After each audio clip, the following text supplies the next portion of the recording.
Ya, selamat pagi teman-teman. Wah, ini sesi yang spesial hari ini, Master Mentor ya. Jadi di para coaching ini kita membiasakan untuk belajar dari yang terbaik. Dan hari ini saya bersyukur sekali ada Pak Yance dari PT Biru Semesta Abadi, atau mungkin lebih dikenal dengan berbagai outletnya yang tersebar di banyak tempat ya, 500 lebih ini, dengan nama Depot Air Minum Biru. Ya, hari ini kita ingin mengupas suka dukanya seperti apa, kayaknya enak, kayaknya nggak enak apa. Nah, daripada bertanya-tanya, sebaiknya kita langsung undang ahlinya untuk menceritakan dari sudut pandang beliau, sekaligus juga nanti kita belajar sih, benar nggak sih di masa pandemi ini cocok untuk mulai bisnis baru. Terus bagaimana sih mengatasi intergenerasi, ya, generasi tua, generasi tengah, generasi muda, ini kadang-kadang katanya susah disatukan, tapi kalau tahu caranya, ada rahasianya ternyata. Ya, tidak berlama-lama karena waktu kita nggak banyak, saya segera serahkan ke Pak Yance. Saya undang Pak Yance untuk menyapa teman-teman dulu. Selamat pagi, Pak Iya, Yance. selamat pagi Pak Kujan, selamat pagi teman-teman semua. Pagi yang cerah ya hari ini ya, sungguh diberkati semuanya ya. Hari ini kita berdiskusi tentang franchise di Indonesia sebetulnya dengan segala pernak-perniknya. Tapi karena saya bukan ahli atau pakar di franchise secara umum, franchise itu kan sangat-sangat luas ya. Jadi mungkin lebih tepatnya kita bedah sudut pandangnya dari apa yang kita alami di franchise di Air Minum Biru, dan itu yang menjadi bagian daripada bidang saya. Saya bisa berbicara untuk franchise di Air Minum Biru, tetapi mudah-mudahan dari situ bisa ditarik hal yang umumnya untuk dunia franchise di Indonesia. Itu memang perlu ada satu penyesuaian untuk bidang-bidang bisnis franchise yang berbeda ya. Tapi apa yang kita alami ini adalah satu pengalaman yang otentik dan pemikiran yang otentik, mudah-mudahan juga menjadi bagian daripada pencerahan bagi pelaku-pelaku franchise di Indonesia, dan itu menjadi bagian daripada kontribusi kita di dunia bisnis franchise di Indonesia. Saya kira itu ya.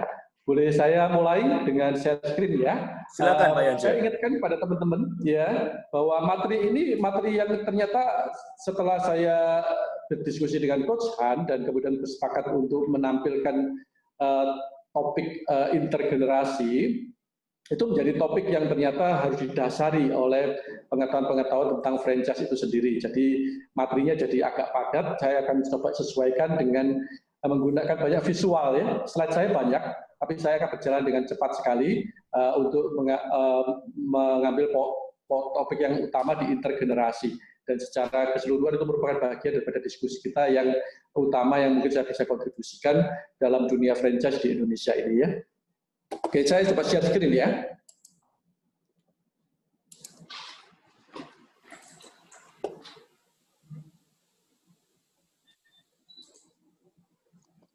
Teman-teman sudah bisa lihat semua share screen-nya? Jelas sekali, Pak Yance. Ya. Ini saya dan Coach Han untuk mengingat aja, dan ini mungkin yang menjadi poin-poin yang mungkin kita akan bahas ya. Pro kontra, keuntungan ganda, dan kolaborasi generasi di bisnis franchise, memadukan generasi dengan baby boomers dan X millennials ya. Nanti akan ada sesi tanya jawab untuk mengcover barangkali kalau ada teman-teman yang ingin bertanya tentang sesuatu hal yang berkaitan dengan franchise di Indonesia. Selama saya bisa menjawabnya, saya akan jawab dengan sebaik mungkin ya. Topik saya berikan judul bisnis franchise di Indonesia, dan saya berbicara ini dalam konteksnya sebagai praktisi franchise Depo Air Minum Biru. Karena dunia franchise sangat luas, dan saya menyadari bahwa bidang bisnis mempunyai keunikannya masing-masing. Cuma apa yang kita alami di Depo Air Minum Biru ini saya kira bisa menjadi satu bahan studi untuk teman-teman yang ingin masuk ke dalam dunia franchise atau ingin mengetahui dunia franchise itu seperti apa sih. Ini sebentar mengenai peringatan warning ya, karena materi ini saya siapkan dengan tujuan supaya teman-teman belajarnya paling maksimal. Karena itu saya juga sharekan banyak pembelajaran kita.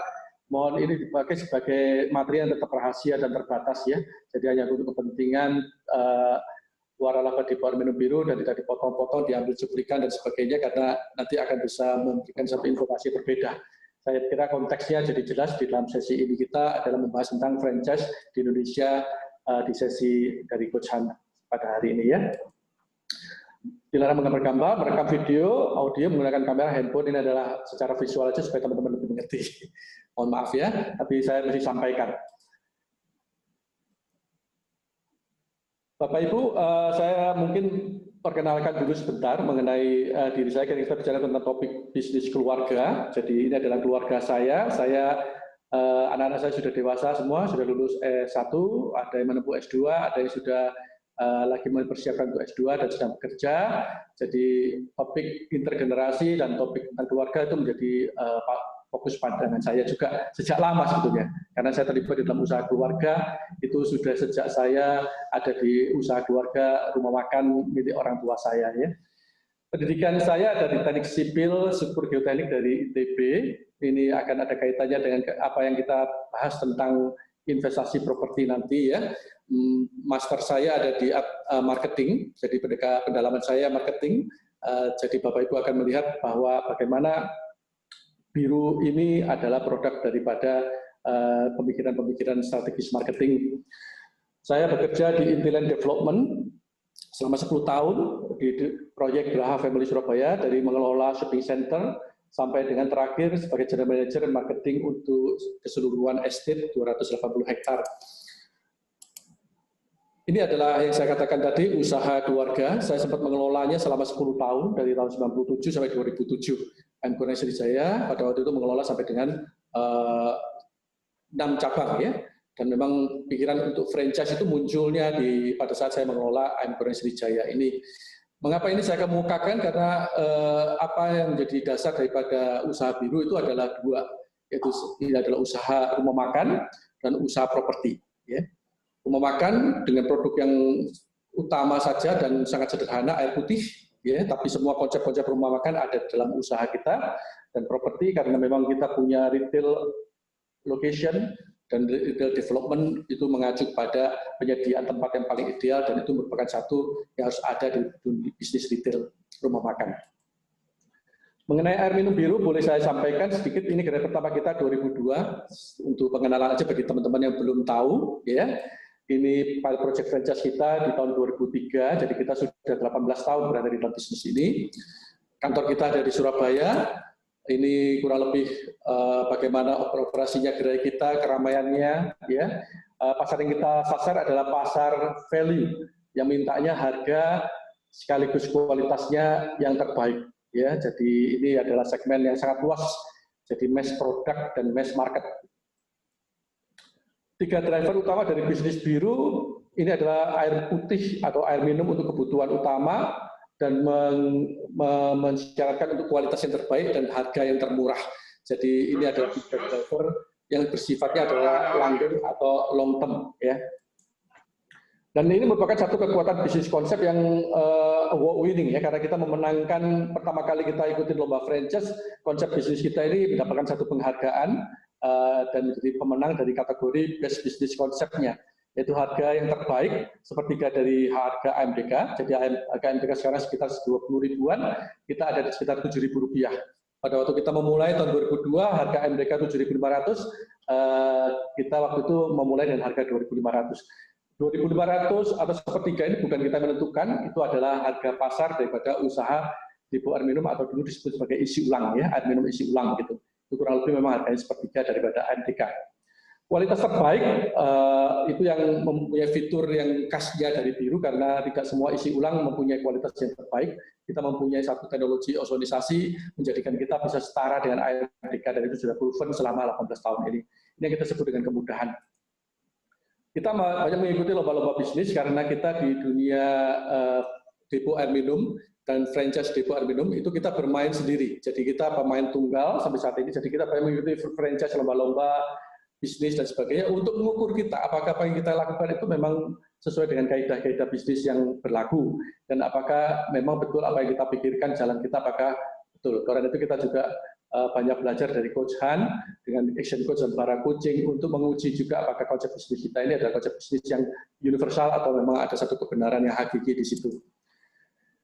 Kita ada lebih dari 50 penghargaan kalau dari franchise depo air minum Biru ya.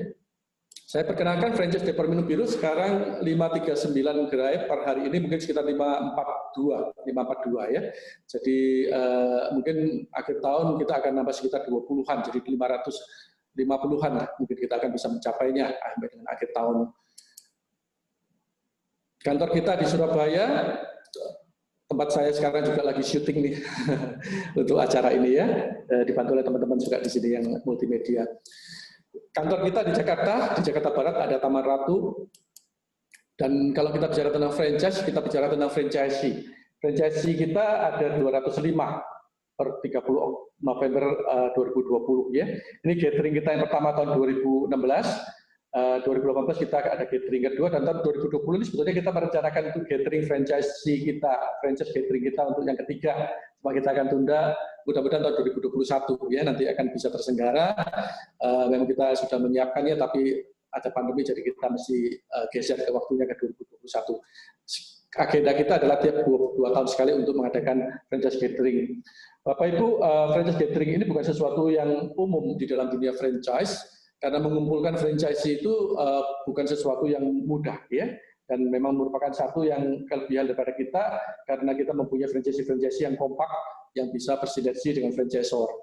Dan mereka biasanya di dalam sesi-sesi gathering begini banyak menekankan pada unsur silaturahmi, perkenalan dengan yang biasanya berada di fokus grup biru untuk saling mereka berkomunikasi melalui online, sekarang mereka bertemu offline, dan banyak cerita karena mereka saling kenal satu sama lain sudah lama begitu walaupun melalui online. Dan kita juga menyatukan visi misi kita juga semuanya pembelajaran yang terbaru dari apa yang kita alami biasanya kita sampaikan di gathering tersebut.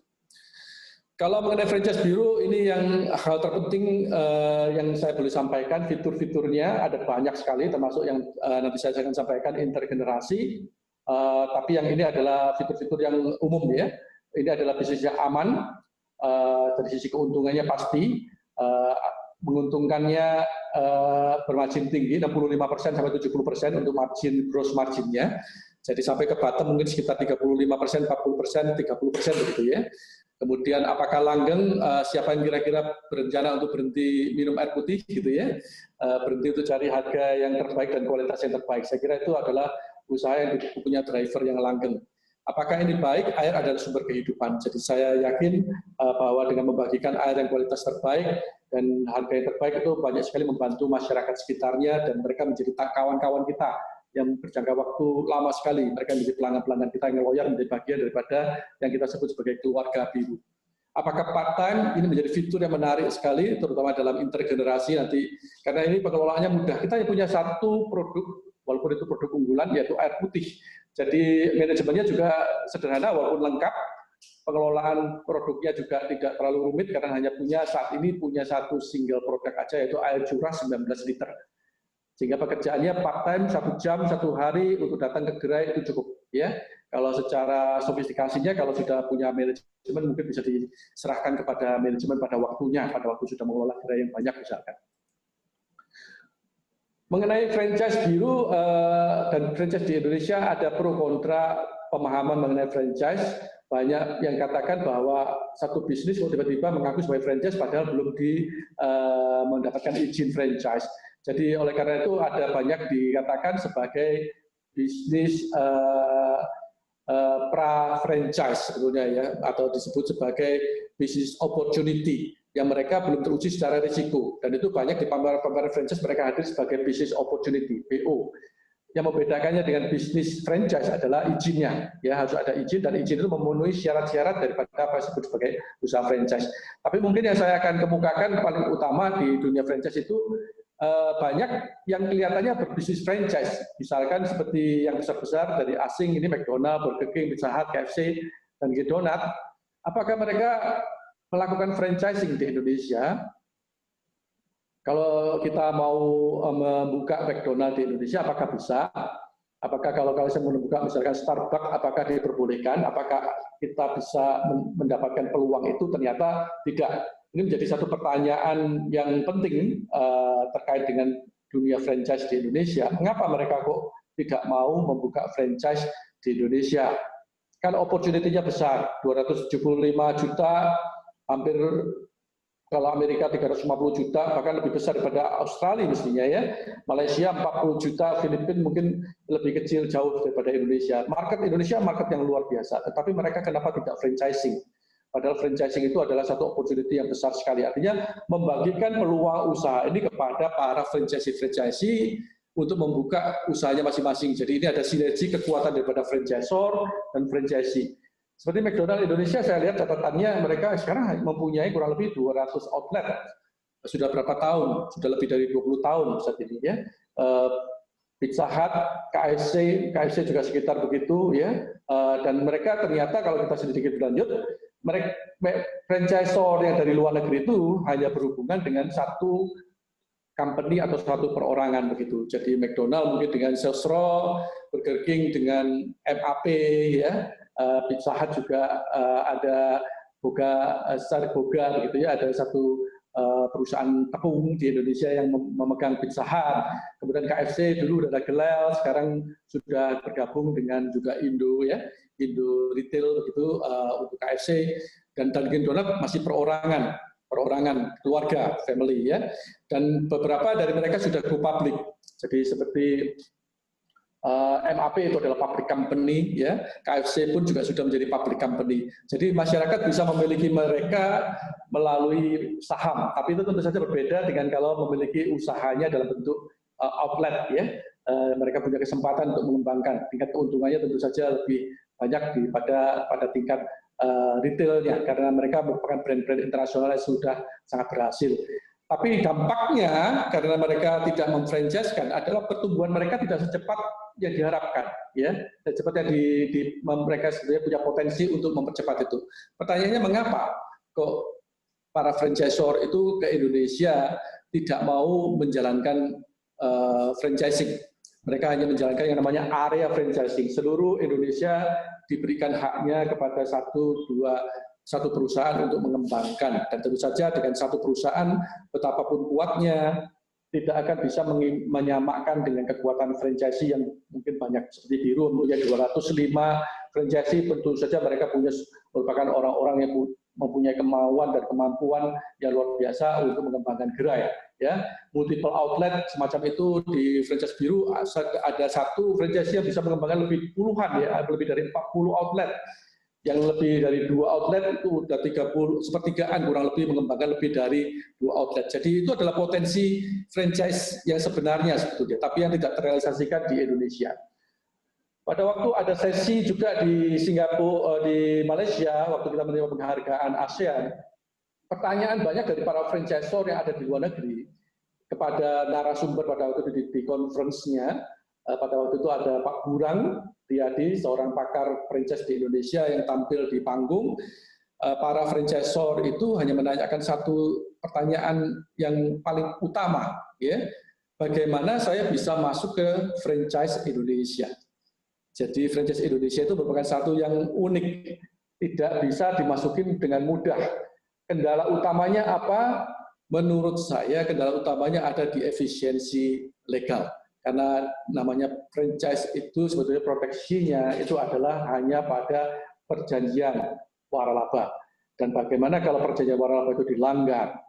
Dan itu menjadi satu ketakutan yang luar biasa dari seorang franchisor, karena bisa berurusan dengan masalah hukum, dan masalah hukumnya tidak efisien untuk menyelesaikan permasalahan tersebut. Ya. Jadi itu menjadi satu yang dihindarkan oleh banyak franchisor, sehingga banyak sekali kapasitas untuk franchising di Indonesia ini tidak terrealisasikan. Ini yang menjadi PR dunia franchise di Indonesia yang harus menyelesaikannya, dan terutama juga pemerintah Indonesia untuk menjadikannya efisien di sisi legal. Oke, saya sudahi di situ ya, karena ini menjadi satu topik yang terus-menerus, tapi di lain itu yang menjadi inspirasi saya, ada format franchise yang berbeda dari dunia manapun, itu adalah Indomaret dan Alfamart. Yang mereka katakan itu mereka memasuki dunia franchise, tapi mereka tidak melepaskan pengelolaan itu kepada para franchisee-nya. Artinya mereka mengelola secara menyeluruh. Ya, bahkan franchisee-nya mau ngapain aja juga nggak bisa. Pada dasarnya franchisee hanya menyewakan tempatnya, ya, kemudian dibayarkan secara retail begitu. Jadi ini merupakan satu konsep franchise yang cukup berhasil di Indonesia, walaupun tidak seluruhnya merupakan satu format bisnis franchise yang seperti yang dilakukan di internasional. Alfamart Indomaret bisa mencapai 16.000 outlet per brand. Artinya Alfamart, Indomaret bisa 32.000 di seluruh Indonesia. Itulah yang menggambarkan tentang betapa besarnya potensi franchise di Indonesia sebetulnya yang belum terrealisasikan. Ini menjadikan teman-teman mungkin bisa berpikir untuk mengembangkan franchise di Indonesia ini, dan saya boleh katakan bahwa franchise Depo Air Minum Biru adalah salah satu franchise asli Indonesia yang terbukti berhasil dan berkembang sangat pesat yang menerapkan format bisnis franchise yang penuh. Jadi kita mempunyai formulasi, kita mempunyai satu sistemasi yang teruji saat ini dengan 205 franchisee dan juga kita mempunyai 540 outlet dan menuju kepada 2.500 outlet di tahun 2028. Ini yang kita buktikan bahwa sebetulnya dunia franchise di Indonesia itu bisa kita realisasikan tapi dengan tata cara yang tertentu, ya. Kita ada sesi khusus untuk membahas tentang hal ini. Bagi teman-teman yang berminat, mungkin kita akan ada sesi-sesi selanjutnya.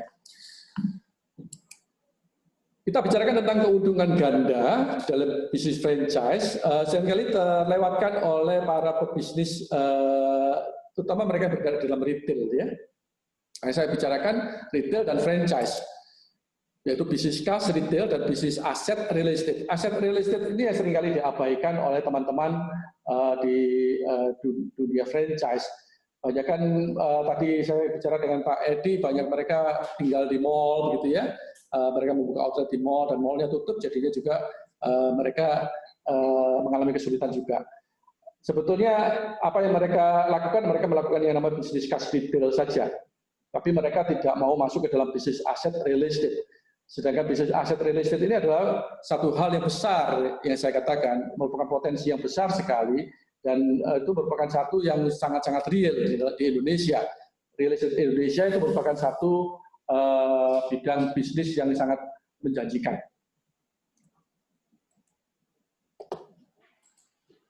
Ini sudah saya bahas sebetulnya di dalam 2 artikel kita di tahun 2009 ditulisnya.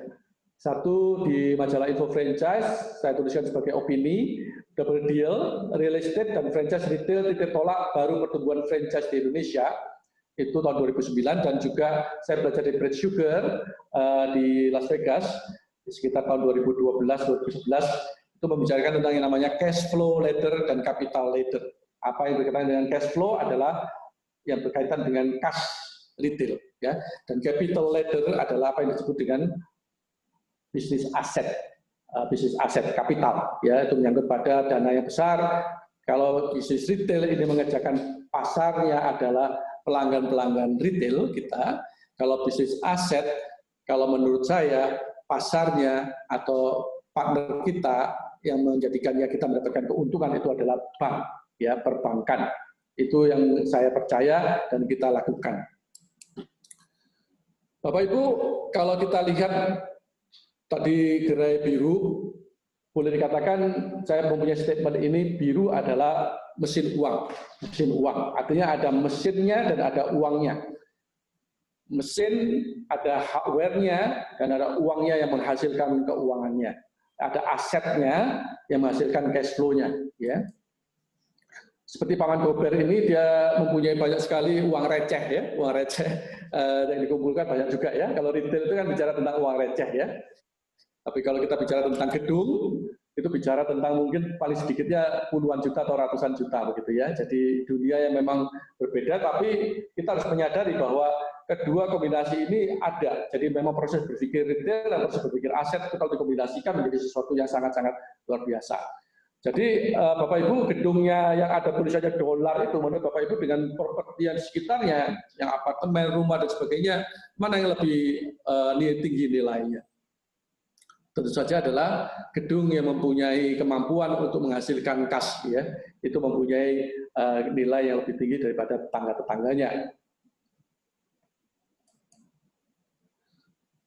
Saya highlight-kan ada 3 mesin daripada properti, ya. Kalau mengenai kas, saya sudah highlight tentang bahwa biru menghasilkan kas dari penjualan air curah kepada masyarakat, berupa curah 19 liter, ya, harganya Rp7.000. Jualannya tidak cuma sedikit tapi banyak, jadi ratusan galon per hari, ya. Dan keuntungannya menurut teman-teman yang franchisee dan saya juga yang mempunyai gerai milik sendiri, itu sangat menyenangkan ya. Beberapa franchise bahkan mengatakan yang terbaik daripada franchise yang lain begitu ya. Jadi menghasilkan tunai yang banyak begitu ya, yang bisa membiayai pengembangan daripada gerai itu sendiri.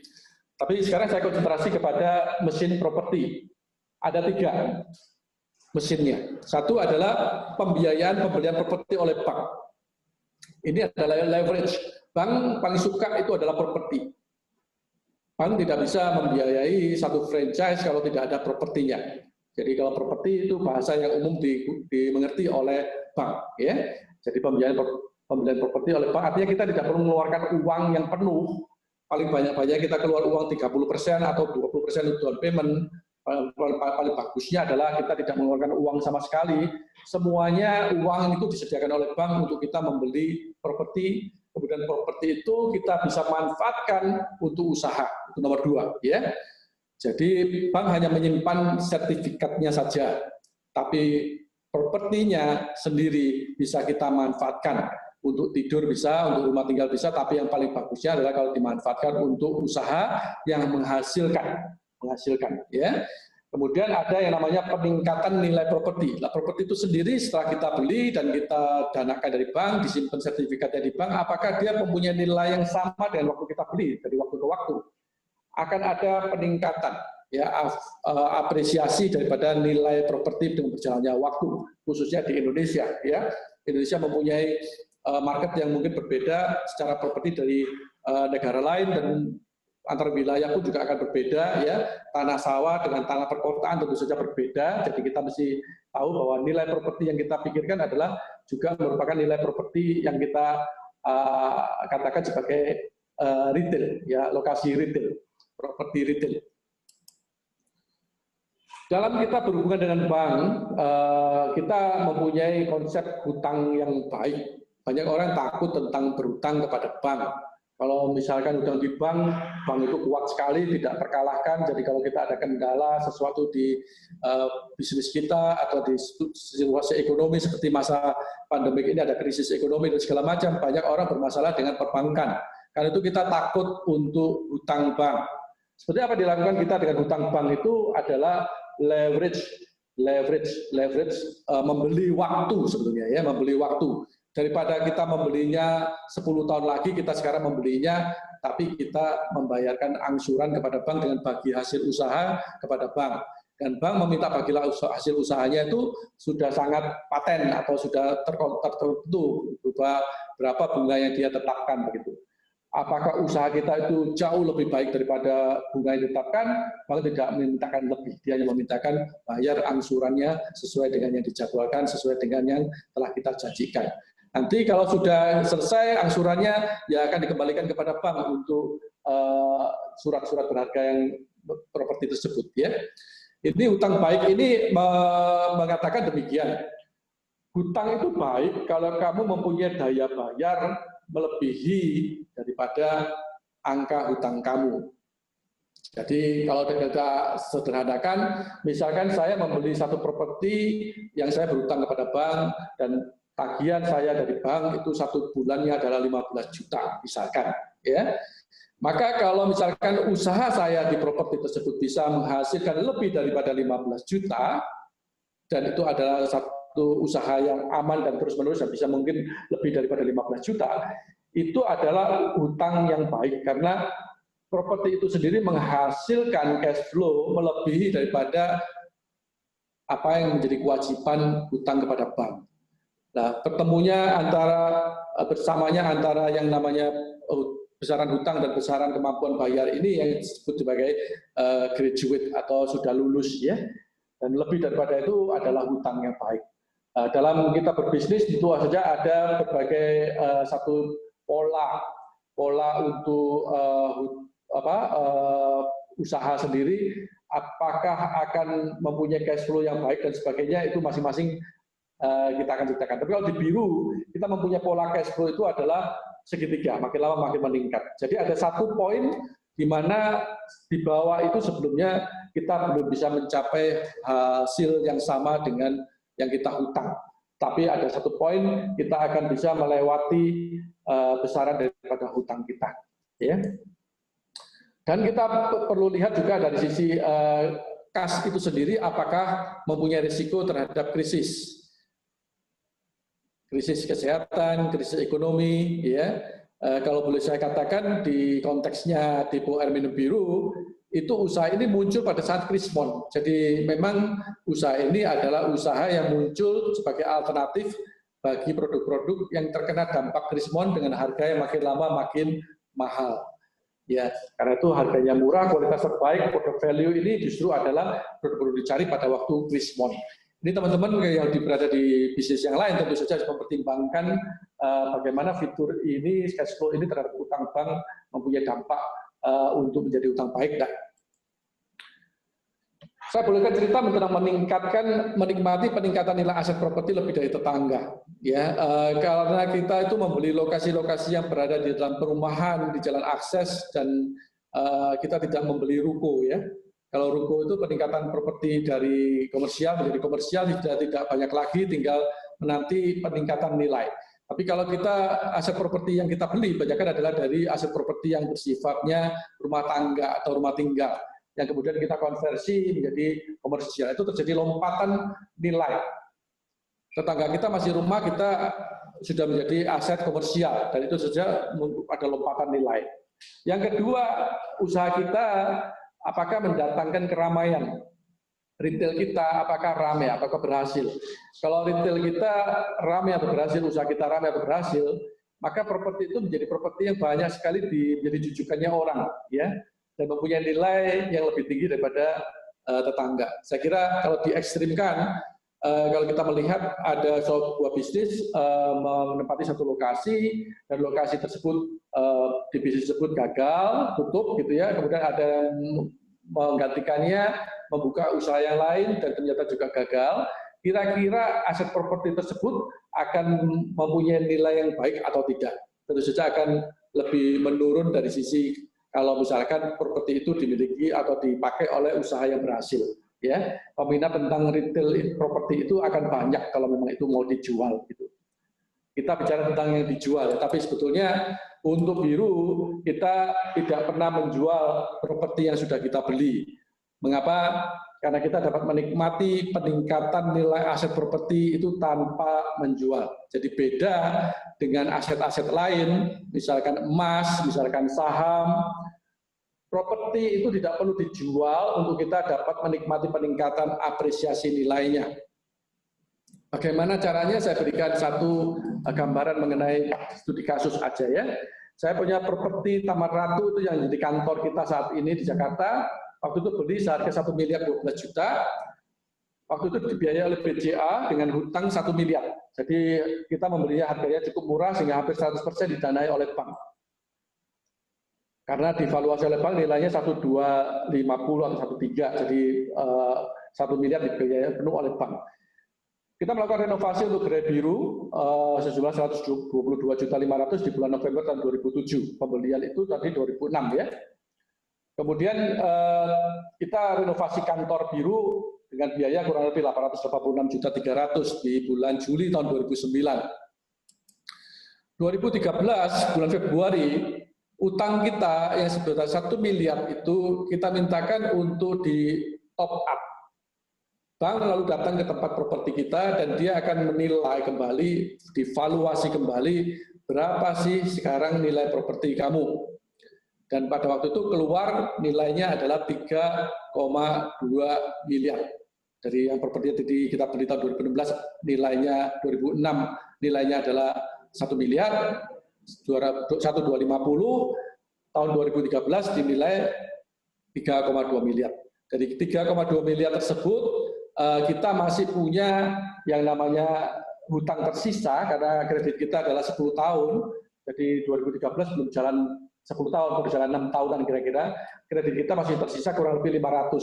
Jadi dari 3,2 miliar dipotong dengan 80%-nya itu karena kita selalu mempunyai yang namanya dibebankan pada kita 20%, bank hanya membiayai 80%, itu sekitar 2,5, dan kita melunaskan hutang kita yang masih tersisa sekitar 500 juta. Jadi pada waktu itu kita mendapatkan uang tunai sebanyak kurang lebih 2 miliar. Out of nothing. Artinya ini adalah nilai apresiasi yang kita dapatkan dari properti tersebut. Kita mendapatkan dana tunai 2 miliar untuk kita bisa membeli lokasi yang baru lagi atau menginvestasikannya di dalam usaha biru lagi. Ya. Ini artinya kita mendapatkan manfaat daripada apresiasi aset properti tersebut tanpa kita perlu menjual dari properti tersebut. Sertifikatnya juga tetap disimpan di bank, tidak ada perubahan dari itu, cuma kita bedanya ya kita mendapatkan nilai kas tunai 2 miliar untuk karena apresiasi daripada nilai aset yang dijaminkan tersebut. Mudah-mudahan ini memberikan satu gambaran yang lengkap karena ini sangat-sangat real ya, dengan fasilitas top up dari bank kita bisa merealisasikan nilai apresiasi dari bank. Kita bicarakan tentang kolaborasi intergenerasi di bisnis franchise. Kolaborasi intergenerasi di bisnis franchise, kembali lagi studi kasus kita adalah studi kasus franchise biru. Tapi tidak terlepas aplikasinya di franchise yang lain, tetapi memang Bapak Ibu mesti memikirkan tentang fitur-fitur daripada franchise tersebut dan menyesuaikannya, mengadaptasikannya. Tapi saya berikan hanya pokok-pokok pikiran saja yang mungkin bisa ditarik sebagai satu yang bersifat umum. Tahapan studi, kita bicarakan tentang yang namanya usaha keluarga. Apa itu sih usaha keluarga? Dua, kita harus mengetahui apakah ada gap antar generasi atau intergenerasi di dalam keluarga tersebut.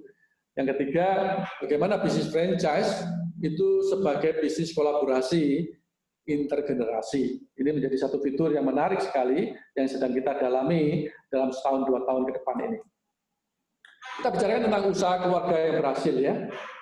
Usaha keluarga yang berhasil adalah, ini ada saya kutip dari satu artikel di International Journal ya, yaitu ada saya tuliskan di bagian atasnya itu sumbernya. Jadi bukan saya yang melakukan riset, tapi adalah riset internasional mengenai usaha keluarga yang berhasil di Indonesia. Jadi konteksnya Indonesia.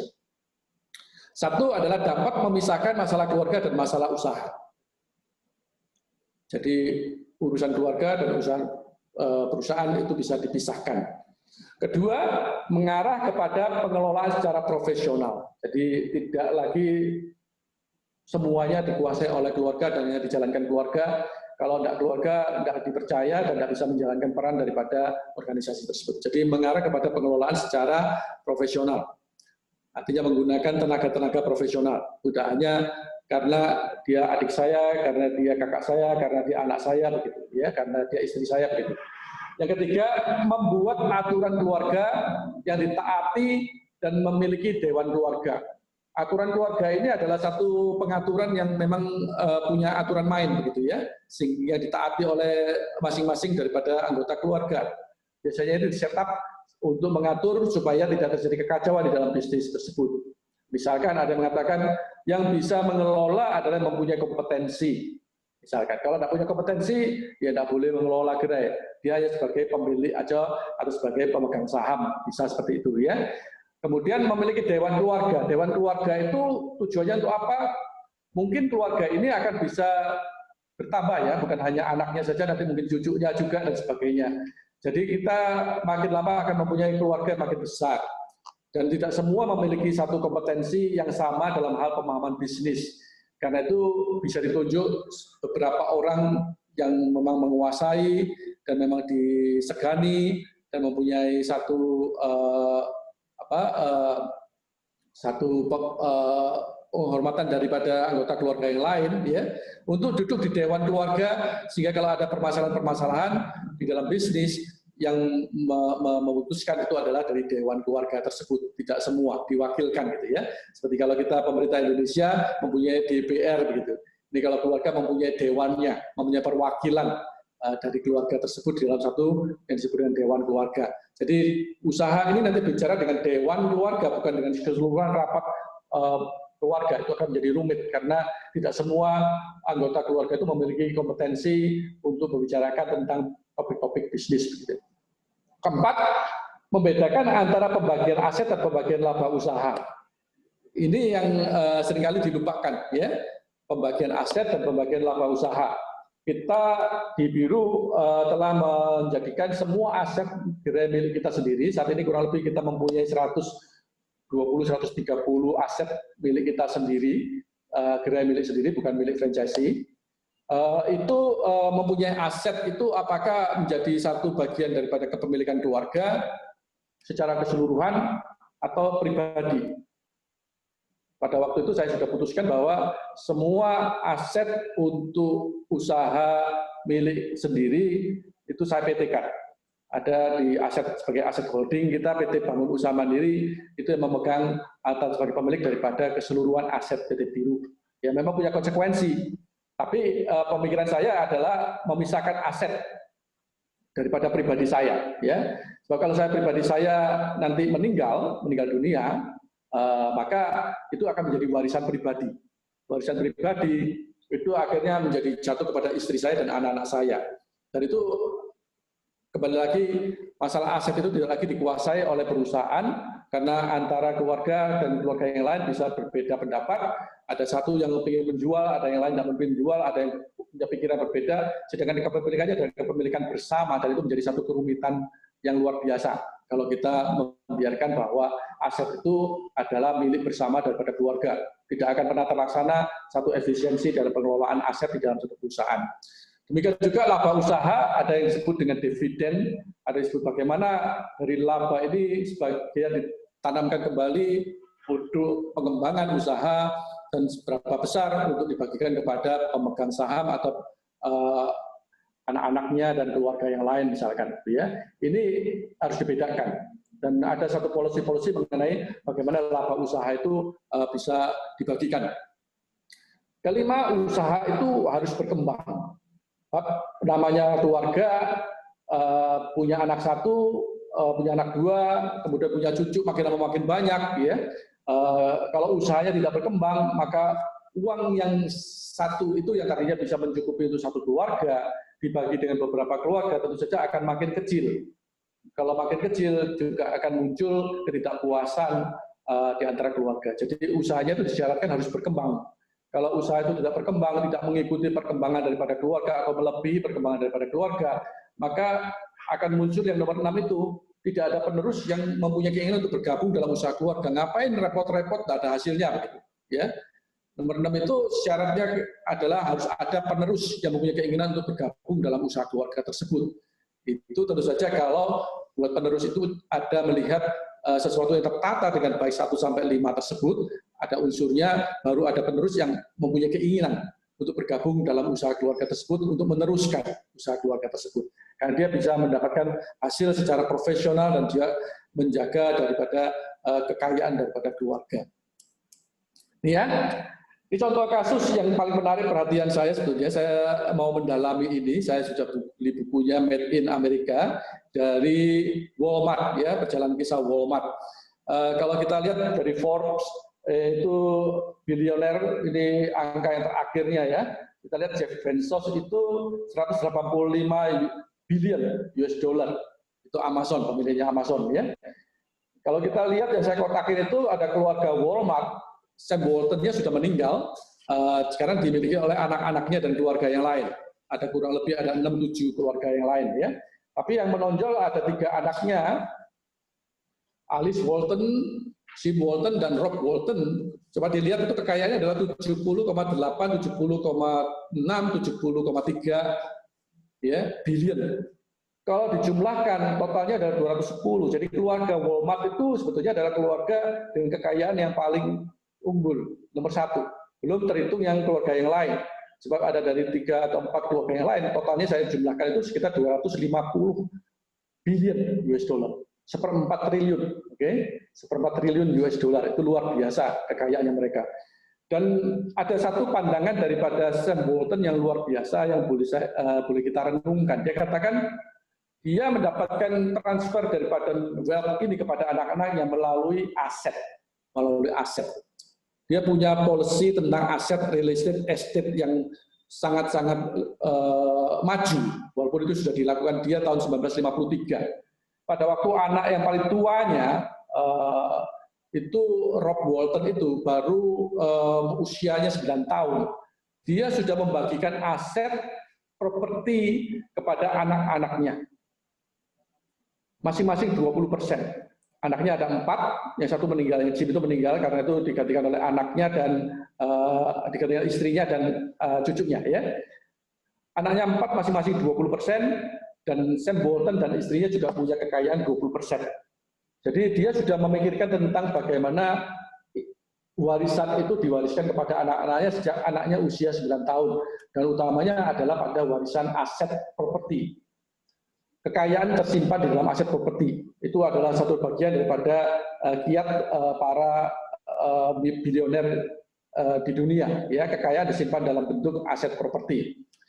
Bapak Ibu, yang paling menarik dari pernyataan daripada Sam Walton itu adalah katakan begini. Kenapa saya bagikan itu pada waktu anak saya masih muda? Karena pada waktu saya beli properti itu di usia dia masih muda itu harganya masih murah. Lebih baik saya bagikan kekayaan saya pada waktu harga properti itu masih murah. Nanti pada waktu anak saya dewasa, nilainya mungkin akan meningkat. Nilainya akan meningkat dan menjadi kekayaan anak saya itu. Ya. Tapi bedanya apa dengan kalau saya sudah tua baru saya bagikan? Bedanya adalah anak saya ikut menikmati selama dia masih hidup. Ya, orang tua dengan 20% Sam dan istrinya 20% dia cukup kok untuk hidup. Tapi anaknya usia 9 tahun itu sudah mendapatkan kekayaan daripada apa yang dikumpulkan oleh orang tuanya sejak usia muda. Ya, dan kedua dari sisi Sam Walton katakan, kalau saya berikan pada waktu saya sudah meninggal dunia, selain anak-anak saya belum bisa menikmati kekayaan saya, dia juga mendapatkan yang namanya pajak estate yang tinggi sekali karena nilai yang ditaksir adalah nilai pada saat ditransfer kekayaan tersebut. Sedangkan saya belinya pada waktu itu adalah murah sekali, pada waktu saya transfer pajaknya murah sekali. Kalau itu saya berikan pada waktu sudah matang atau sudah pada waktu saya meninggal, nilai estate-nya mahal-mahal sekali. Ingat bahwa Walmart ini adalah bekerjanya di aset dan di retail. Retail dia adalah retail bukan seperti biru ya. Retailnya adalah hypermarket begitu ya. Tapi dia juga punya aset-aset lokasi daripada retail tersebut. Jadi ini merupakan satu yang boleh teman-teman eksplor lebih lanjut bagaimana Sam Walton membagikan kekayaannya kepada anak-anaknya intergenerasi. Ya. Gap intergenerasi mungkin saya hanya highlight aja karena banyak teman-teman juga mungkin sudah mengetahui, tapi coba kita sepakatin dulu. Gen Z atau post millennials sangat pandai menguasai teknologi digital, juga mempunyai pandangan yang kuat tentang isu politik dan sosial yang penting terjadi. Misalkan ramah lingkungan, masalah isu plastik, masalah sosial dan sebagainya, banyak dikatakan social entrepreneur dan sebagainya itu muncul dari generasi Z. Ya. Generasi Y sangat terampil mengenai teknologi dan platform media sosial karena mereka hidup di zaman itu, tahun 80, tahun 95 lahir. Ya. Kemudian ada generasi X, ini mungkin saya termasuk di sininya, semuanya tidak ada satu batasan yang jelas ya, itu ada transisional dan masing-masing generasi saya kira juga mempunyai perbedaan-perbedaan itu mesti dimaklumi. Yang dikatakan ini adalah satu benang merahnya saja mungkin yang kebanyakan daripada generasi tersebut. Generasi X itu mempunyai kemampuan menyeimbangkan etos kerja yang kuat dan sikap yang santai atau rileks. Untuk generasi baby boomers itu 45 sampai 65 itu mempunyai kepercayaan diri yang tinggi, nyaman dengan otoritas dan bebas merdeka ya. Lagu-lagu mereka seperti punk rock dan sebagainya gitu ya, yang mereka itu mempunyai kebebasan untuk mengekspresikan diri mereka. Dan generasi silent itu zaman sebelum perang begitu ya, mereka diajarkan untuk diam, tidak berbicara secara terbuka tentang pandangan dan isu politik dan sosial yang penting yang terjadi. Oke, kita lihat bahwa generasi-generasi ini apakah betul mempunyai perbedaan, mereka hidup dalam zaman yang berbeda. Ya, anak saya tidak mengalami apa yang saya alami. Dan apalagi kakek saya, ya kalau kakek saya bicara bahwa saya datang ke Indonesia, sehari-hari saya bekerja berdiri, tidak ada tempat duduk dan sebagainya, anak-anak zaman sekarang tidak akan mengapresiasi itu. Ngapain Tom? Gitu ya. Ngapain Tom? Itu orangnya yang pekerjaan Akong itu tidak manusiawi, tidak berkemanusiaan gitu ya. Ya generasi sekarang bisa mengatakan demikian, tapi pada waktu zamannya Akong itu adalah satu yang kewajaran. Dan satu perjuangan buat mereka, karena mereka adalah generasi silent misalkan. Ya, generasi sekarang mereka terhadap isu politik, isu sosial, mereka frontal sekali dan mereka mengungkapkan apa yang ada dalam pikiran mereka secara terbuka. Karena mereka tidak pernah susah dalam arti hidup lahir sudah dalam kondisi berkecukupan. Ya, dan mereka mempunyai platform menguasai platform digital secara luar biasa. Oke, bahwa ada perbedaan intergenerasi mungkin saya tidak perlu jelaskan. sudah pada mengerti bahwa ada antara orang tua dan anak, antar generasi itu selalu ada perbedaan. Bagaimana lalu franchise biru ini sebagai bisnis kolaborasi intergenerasi? Ini poin yang ketiga yang saya bahas. Kalau tadi dikatakan bahwa memisahkan masalah keluarga dan masalah usaha, itu jadi di franchise biru. Karena apa? Ada peran franchisor dalam masalah usaha secara formal melalui perjanjian waralaba. Jadi ini yang menyatukan. Jadi kalau ada masalah keluarga, masalah usaha tidak bisa dicampur-campurkan. Itu diatur di dalam perjanjian waralaba sudah jelas. Siapa yang menjadi franchisee-nya itu yang berhubungan dengan franchisor. Tidak bisa anaknya atau istrinya tiba-tiba bilang saya yang memutuskan. Tidak bisa. Franchisee-nya siapa yang ada di dalam perjanjian. Ya. Kedua, pengelolaan usaha dilakukan secara profesional sudah jelas. Karena kita waralaba demikian banyak para franchisee kita, maka harus dilakukan secara profesional pengelolaannya. Ada tim di kantor kita, makin lama makin banyak ini sekarang kurang lebih ada 135 tim yang memang mengerjakan pengelolaan usaha ini dan mereka semua adalah profesional. Ya, kecuali saya sebagai founder dan CEO dan istri saya, mungkin yang lainnya adalah profesional. Tapi kita pun, saya dan Bu Feni sebagai founder dan co-founder, itu adalah mengelola usaha ini kita juga mempunyai pandangan untuk mengarah kepada profesional. Ya, saya pun juga perlu datang tepat waktu, perlu melakukan pekerjaan-pekerjaan seperti presentasi ini adalah presentasi profesional. Ya, jadi punya konten profesional dan tujuan-tujuan profesional di dalam pengelolaan usaha ini secara komersial. Yang ketiga, aturan usaha yang jelas yang harus ditaati oleh setiap penerima waralaba. Aturan ini menjadi satu yang hakiki, sudah diatur oleh penerima waralaba, jadi tidak ada yang membantahnya, tidak bisa membantahnya. Jadi kalau kita menggunakan platform waralaba ini untuk antar generasi, maka semuanya harus sepakat dengan apa yang ditentukan oleh pemberi waralaba. Ya. Sedangkan aturan internal keluarga, bagaimana mendistribusikan siapa yang boleh apa, itu tentu saja harus dibuat oleh keluarga itu sendiri, tapi tidak lagi complicated karena aturan bisnisnya sudah ada terset di dalam konsep franchise-nya sendiri.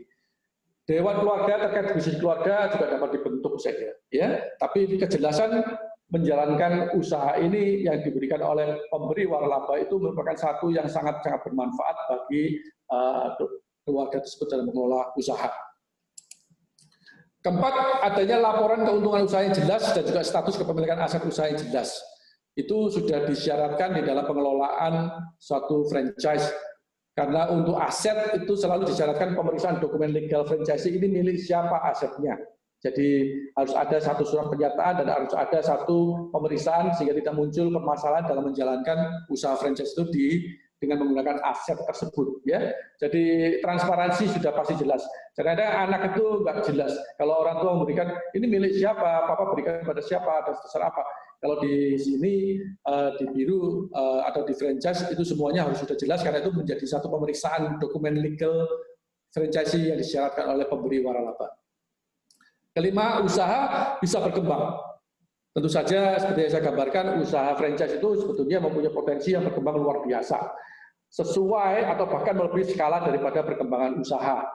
Jadi ini sesuatu usaha franchise yang didukung oleh secara profesional dan bukti berhasil, itu berkembang dimanapun juga. Ya, McDonald pun berkembang di seluruh dunia, KFC pun berkembang di seluruh dunia, tentu saja ada dinamikanya, tapi secara umum ada pengelolaan secara terstruktur untuk mengembangkan usaha tersebut, dan itu apakah bisa memenuhi hasrat atau memenuhi keinginan daripada masing-masing anggota keluarga, itu saya kira mempunyai kapasitas untuk itu. Ya. Saya katakan, ya Pak, kalau saya yang membuka satu gerai biru, ya saya dapatnya sedikit saja. Tapi kalau mau dikembangkan menjadi 40 outlet, menjadi 50 outlet, itu menjadi sesuatu yang masif. Oke, bahkan kita sendiri yang sekarang mempunyai pengelolaan 540 outlet, itu sudah merupakan satu perusahaan yang mempunyai karyawan lebih dari 130 dan mempunyai kantor dan mempunyai satu sistemasi kerja yang terus harus diperbarui dan dikembangkan. Ya, jadi itu memastikan bahwa kelanjutan usaha ini menjadi sesuatu yang berkembang dengan baik dan aman. Keenam, bisa diwariskan kepada generasi berikutnya dengan pola yang sama. Jadi franchise ini kalau mempunyai satu yang sifatnya kerjasama franchise itu bisa diwariskan. Jadi Depo air minum biru berjalan 10 tahun perjanjian waralaba diperpanjang 10 tahun berikutnya, kalau misalkan diwariskan kepada anaknya juga bisa. Beberapa terjadi di franchise kita. Ya, ada yang karena meninggal dunia, ada yang karena dia sudah waktunya, ini saya atasnamakan anak saya saja sebagai franchise-nya, dibuatkan adendum untuk pengalihan daripada kepemilikan franchise tersebut. Tentu saja kita mempunyai persyaratan sebagai pemberi waralaba untuk mengarahkan gerai ini dikelola dengan baik, franchise-nya memenuhi standar operasional dan mematuhi peraturan-peraturan yang dibutuhkan oleh franchise. Dan itulah yang memberikan satu umbrella keamanan bagi franchise. Ya. 7, menjadi sarana distribusi kekayaan keluarga yang berkeadilan di saat awal, itu modal. Dia katakan bahwa biru ini menjadi, kalau misalkan kita mempunyai usaha keluarga yang besar sekali, seperti misalkan keluarga Jarum, keluarga BCA, keluarga perusahaan punya pabrik besar sekali, atau punya jaringan usaha yang besar sekali, ya tentu saja tidak memerlukan biru atau franchise untuk mendistribusikan intergenerasi kekayaan daripada keluarga. Tapi yang kita katakan, bagi mereka yang banyak sekali mempunyai kesulitan, bagaimana saya membagikan kekayaan saya kepada anak-anak saya secara berkeadilan. Artinya saya memberikan satu aset, tapi saya juga memberikan satu income, dan tergantung pada anak-anak saya, tergantung pada mereka untuk mengelolanya.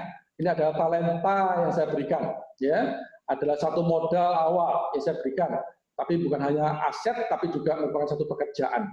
Dan mereka bisa mengembangkannya sesuai dengan apa yang mereka lakukan, dan tidak bisa menyalahkan siapa-siapa, karena itu adalah aset yang dikerjakan oleh mereka sendiri. Tidak menghalangi realisasi potensi masing-masing dalam pengembangan usaha. Ada anak yang mungkin bisa mengembangkan usahanya dengan baik sekali, dari 2 outlet bisa menjadi 10 outlet, tapi ada anak yang mungkin mempunyai 2 outlet selama 10 tahun, selama 20 tahun tetap aja 2 outlet.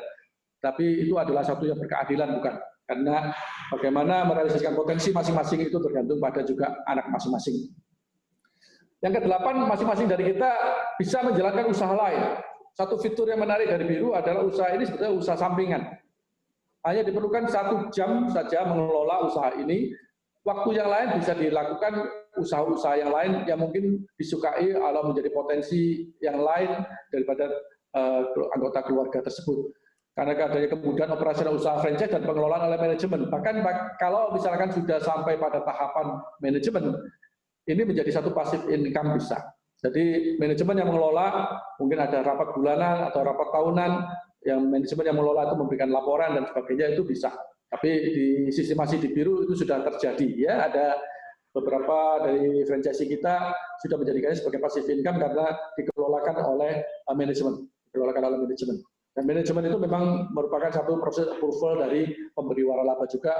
Manajemennya harus bisa menjalankan sesuai dengan peraturan yang kita tentukan. Ya. 9, usaha yang mempunyai nilai-nilai baik untuk menjawab idealisme generasi Y dan Z, anak-anak. Ya. Dalam hal apa?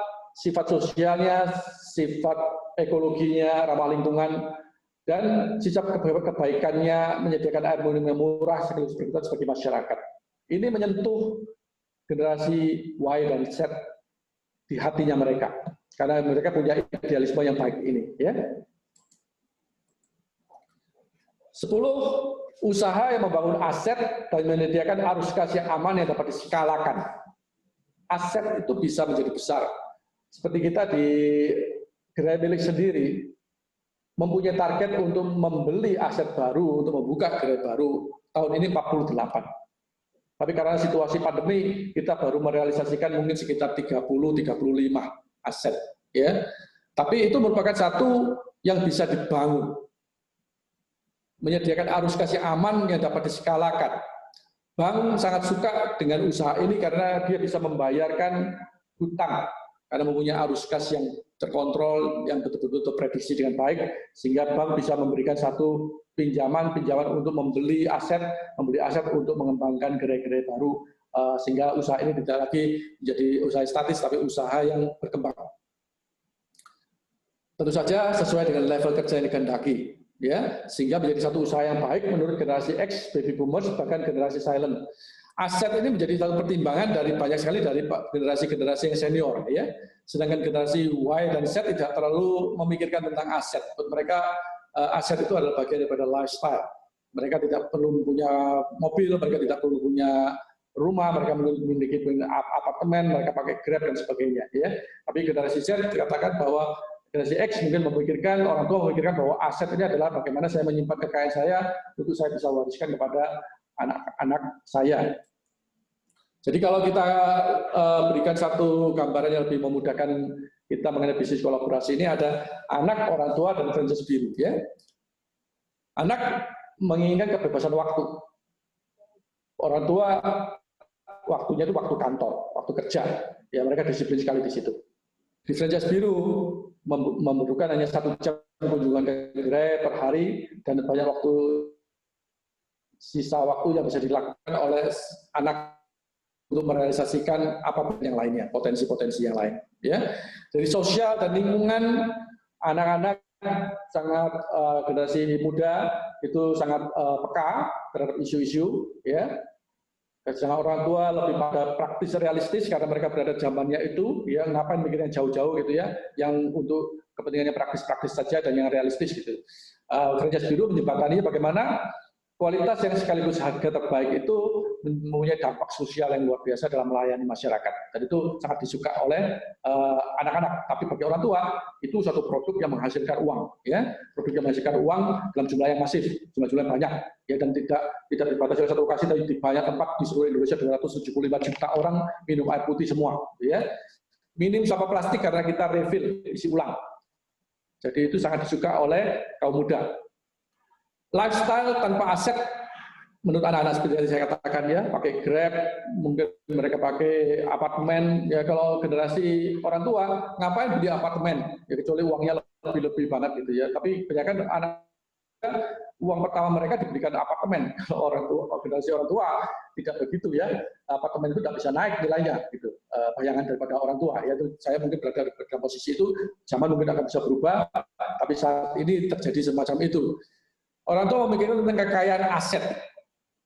Ya, di franchise biru ada bisnis aset propertinya, ada bisnis kas retailnya. Jadi bisa menjembatani kedua pandangan yang berbeda dari anak dan orang tua tersebut. Mengenai semangat, ya, anak-anak mempunyai semangat muda. Mereka punya tenaga yang kuat sekali. Saya ingat pada waktu saya umur 30-an itu energi saya luar biasa. Ya, pada waktu saya sekarang 50-an tentu saja tidak seperti saya waktu muda. Walaupun saya tetap mempertahankan semangat saya, ya. Tapi orang tua seringkali sudah berada pada zona nyaman, sudah malas lah buka usaha baru. Saya sudah punya usaha ini, ngapain buka usaha baru, ya. Untuk menghasilkan lagi dan berapa sih, kan mulai kecil gitu ya. Kalau anak muda mulai dari kecil ya oke, yang penting bisa berkembangan begitu ya. Jadi tapi orang tua inginkan anak itu bekerja, tidak hanya dia mendapatkan satu harta atau satu aset saja, tapi menginginkan anak itu bekerja dan berkembang. Bahkan nantinya anak ini bisa mengelola manajemen yang bekerja.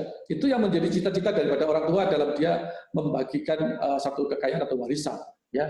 Dan di dalam franchise biru, walaupun 1 jam datang itu adalah satu kerja. Dan kalau memang mau kerjakan lebih banyak dengan banyak gerai, tentu 1 jam itu menjadi satu kerja yang makin lama makin banyak. Ya.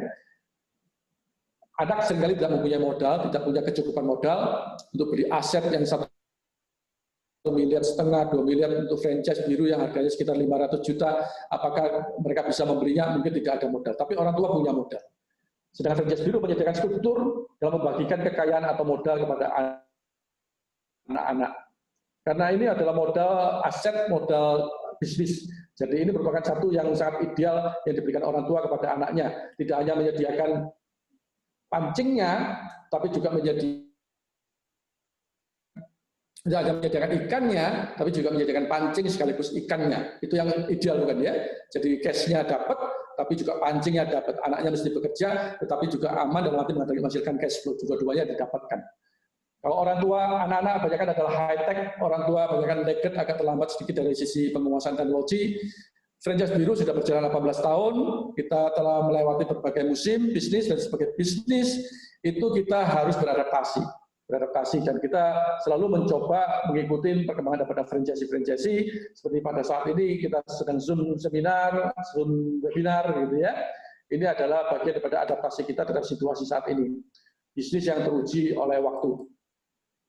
Bapak Ibu, ini adalah campaign kita tahun 2019 20 ini yang akan kita lanjutkan di tahun 2021 yaitu Millennial Mind, AYU. Ya, sebetulnya memikirkan tentang yang namanya intergenerasi ini. Kalau milenial entrepreneur, apakah kamu sebagai orang tua, apakah kamu sebagai anak muda memikirkan untuk menjadi entrepreneur dengan pemikiran yang selalu muda, ya, karena generasi muda adalah generasi yang penerus kita.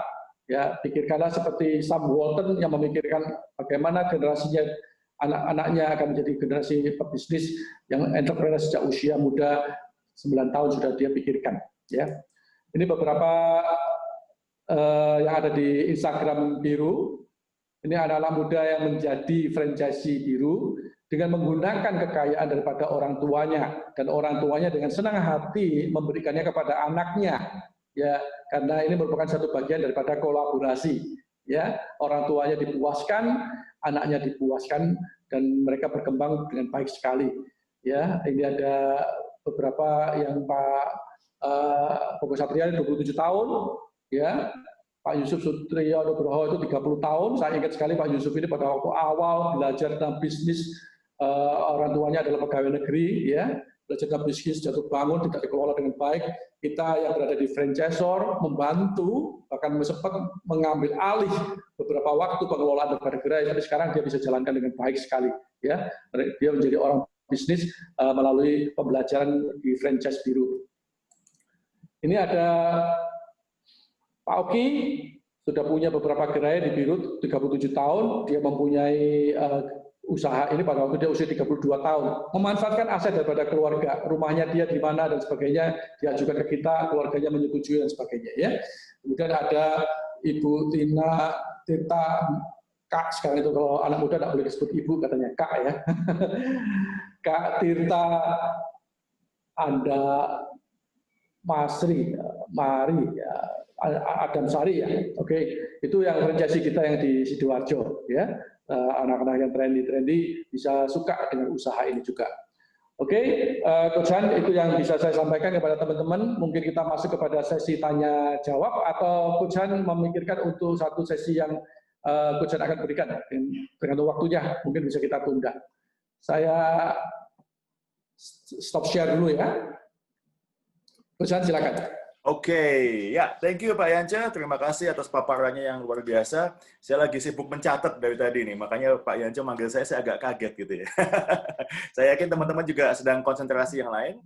Teman-teman, saya punya sedikit materi yang saya siapkan di akhir nanti saja, tapi karena mumpung nyambung, ya, jadi mumpung nyambung, mari kita manfaatkan session ini untuk tanya jawab, ya. Untuk bertanya kepada Pak Yance. Saya yakin dengan padatnya materi yang kita terima hari ini, kita masih sambil memilah dan mencerna. Ya, jadi kesempatan untuk habis panas kita ademin dikit, tapi sambil kita pahami. Ya, maka lebih baik kita masuk ke sesi tanya jawab dulu, begitu, Pak Yance, ya. Oke, silakan, Coach. Baik, ya. Jadi aturan mainnya, teman-teman, Anda bisa ketik ke chatboard, ya, bisa ketik ke chatboard atau bisa minta izin bicara, begitu. Nanti kalau mau langsung ngomong boleh, tapi mesti minta izin dulu sehingga saya bisa mengatur alurnya. Ya, silahkan. Tapi untuk pemanasan deh. Untuk pemanasan, kalau langsung tanya, kadang-kadang kita ini nggak bisa dapat mau tanya apa, gitu ya. Maka untuk pemanasan, tolong sekarang segera masuk ke chatboard Anda dan tuliskan satu saja pembelajaran utama yang Anda dapatkan sekitar 1 jam 20 menit kita mendengarkan paparan dari Pak Yance ini. Satu aja, nggak usah banyak-banyak. Langsung masuk sekarang. Ya, ini untuk ngecas otak kita supaya segera berpikir kembali. Oke, Pak Edi sudah masuk. Ya, Pak Edi sudah masuk. Beliau menjawab, franchise adalah bisnis masa depan. Exactly. Oke, good. Thank you, Pak Edi. Oke, yang lain lagi. Silakan, apa yang Anda pelajari sepanjang session ini? Kita cuma butuh satu top of mind, satu top of learning yang Anda pelajari saat ini. Oke, saya partisipasi juga, ya. Saya akan tulis bahwa saya belajar banyak tentang cash flow ladder dan asset ladder. Ya, ini. Oke, Pak Rusli bilang ini bisnis yang tahan uji. Ayo, yang lain silakan masuk. Usaha keluarga yang berhasil. Oke, silakan keep it going, keep it going. Bisnis, kombinasi bisnis dan aset, yap, bisnis yang potensial. Alright, leverage dengan bantuan bank sangat penting banget gitu ya. Jadi kalau nggak tahu caranya bagaimana meleverage dengan bantuan bank, harus mulai mengerti hal ini. Good, bisnis keluarga yang tahan COVID-19 ya. Ini testimonial kayaknya nih Pak Yance ya. Jadi bisnis keluarga yang di masa COVID bukannya turun malah naik gitu ya. Karena justru ini mendukung anjuran pemerintah untuk banyak minum air putih untuk imun badan kita. Bagus banget ya. Alright ya. Masih banyak nih, ada beberapa yang belum ngetik lagi. Ya. Bu Roma bilang, sebelum memulai franchise untuk orang lain harus mengembangkan sendiri dulu. Nah, jadi supaya teruji dan terbukti gitu Bu Roma ya. Oke, good. Oke, sebentar lagi saya akan mulai masuk ke pertanyaan ya. Akan mulai masuk ke pertanyaan. Silakan segera ketik pembelajaran Anda. Dan kalau sudah mau mulai nanya, silakan. Udah boleh mulai nanya sekarang. Ya. Syaratnya udah ngetik pembelajaran dulu. Jadi setelah ngetik pembelajaran, Anda boleh mengajukan pertanyaan Anda. Bu Murti ini bilang, ini bisnis yang mudah dijalankan. Bu Indah bilang, belajar bagaimana memuaskan dua pihak ya, anak dan orang tua, sehingga intergenerasi ini ketemu jalannya. Pak Emmanuel mengatakan bisnis keluarga yang damai, itu yang dipelajari. Pak Hendra. Nah, ini kayaknya pertanyaan ya. Mengenai warisan, bagaimana prosedur dan apakah cukup dengan amendment PW, gitu ya. Kemudian Pak Irawan juga meminta penjelasan elaborasi lagi tentang capital ladder. Pak Yance, apakah siap untuk mulai menjawab? Boleh, Coach. Ya. Kemudian nanti ada lagi pertanyaan dari Pak Winata, tapi saya simpan dulu. Pak Yance bisa monitor chatbot kami? Oh iya, coba saya monitor ya. Tapi ya, supaya tidak salah sangka, salah komunikasi dalam pertanyaannya. Ada dari Pak Hendra Lianto yang mengenai warisan, bagaimana prosedur dan apakah cukup dengan amendment di PW apa ya Pak ya? Sebetulnya kita kalau di franchise biru ya khususnya ya, yang kita sebagai praktisi di situ, tapi saya kira juga berlaku secara umum. Untuk franchise itu selalu ada prosedur untuk menyocokkan profil daripada franchisee dengan usahanya. Tidak semua satu usaha itu cocok dengan satu profil franchisee tertentu ya. Jadi tentu saja proses itu tetap dilakukan. Jadi seperti juga para franchisee kalau sudah masuk ke dalam manajemen, mereka mengajukan pimpinan gerai sebagai pengganti daripada franchisee untuk menjaga gerainya mereka untuk melakukan satu aktivitas sebagai franchisee di gerainya mereka. PG itu pimpinan gerai itu pun juga harus diajukan untuk kita periksa juga. Saya kira simpel itu sebetulnya. Kalau dari sisi realisasi persyaratan lain-lain daripada usaha itu mengenai lokasinya, mengenai ketersediaan dananya, mengenai cara berpikir usahanya, itu kan sudah dilakukan oleh orang tuanya yang sekarang menjadi para franchisee. Jadi sebetulnya hanya pemeriksaan profil saja. Tapi jangan khawatir juga bahwa kalau misalkan profilnya tidak cocok, bagaimana Pak? Mengenai apakah pasti bisa atau pasti tidak bisa. Tujuan kita memeriksa profil daripada calon franchisee yang akan menggantikan apakah itu anak daripada franchisee kita, itu adalah untuk menjembatani komunikasi. Karena kita adalah manusia pembelajar. Kalau kita tahu bahwa persyaratan usaha ini menghendaki satu profil tertentu, tapi ternyata anak kita tidak mempunyai profil demikian, apakah bisa? Sangat bisa, tetapi perlu edukasi. Perlu kita sampaikan dan kita duduk bersama bahwa bisnis ini memerlukan persyaratan ini, dan ini. Apakah kamu sanggup untuk menjalankannya? Apakah kamu sanggup untuk mempelajarinya? Dan apakah kamu mau mengerjakannya? Sebab kalau itu tidak dilaksanakan, tidak ada komitmen untuk melakukan perubahan-perubahan di dalam dirinya dalam mengelola bisnis ini, tentu saja ya tidak bisa di-approve. Hanya syaratnya, apakah seperti tadi katakan, anaknya mau apa enggak? Kalau anaknya enggak mau, bapaknya memintakan anaknya untuk menjadi franchisee, kita yang ketiban sampur di franchisornya nanti jadi gerainya tidak terkelola dengan baik. Ya, sedangkan kerjasama ini adalah kerjasama antara para franchisee dan franchisor. Artinya kan ada bagi hasil usaha, ada kewajiban daripada franchisee untuk memastikan bahwa usaha ini terkelola dengan baik. Ya, kita akan membantu, tapi juga pada akhirnya apakah ada niatan yang serius daripada anak tersebut untuk mengelola. Tadi saya berikan contoh yang buat saya satu pelajaran juga, salah satu franchisee yang couple itu waktu terjadi kekacauan di gerainya, ya kita akhirnya mengambil alih, itu akhirnya kan membebani franchisor. Ya, saya tak ingin terlalu banyak semacam itu juga ya, bahwa pada akhirnya menjadi baik itu adalah kita syukurin ya, karena mungkin sudah menjadi dewasa, makin melihat oh ternyata usaha ini ada uangnya sudah. Uangnya kalau disia-siakan sayang juga ya. Akhirnya dia menganggap serius bisnis ini gitu ya. Karena semua usaha pada akhirnya, anak pun pada akhirnya akan melihat faktor itu juga kan. Kalau orang mengerjakan satu usaha kan pasti memikirkan juga hasilnya bagaimana. Tapi kalau usaha itu sudah menghasilkan, kadang-kadang dikomunikasikan dengan baik, dia akan take it seriously gitu ya. Sebab ini tidak mengikat mereka bisa melakukan hal-hal yang lain juga gitu ya. Mereka mempunyai satu penguasaan aset, mereka mempunyai penguasaan bisnis yang setidaknya mereka punya satu dasar untuk kehidupan mereka yang aman begitu. Itu yang harapan daripada orang tua. Ya, saya kira memang sederhananya pembahasan profil dan memang akhirnya ada di perjanjian waralaba, saya kira gitu ya. Harus ada kesepakatan dengan franchisor mengenai siapa yang bekerja sama dengan franchise kita ya. Kemudian ada pertanyaan mengenai capital ladder ya. Saya lihat yang pertanyaannya dulu ya.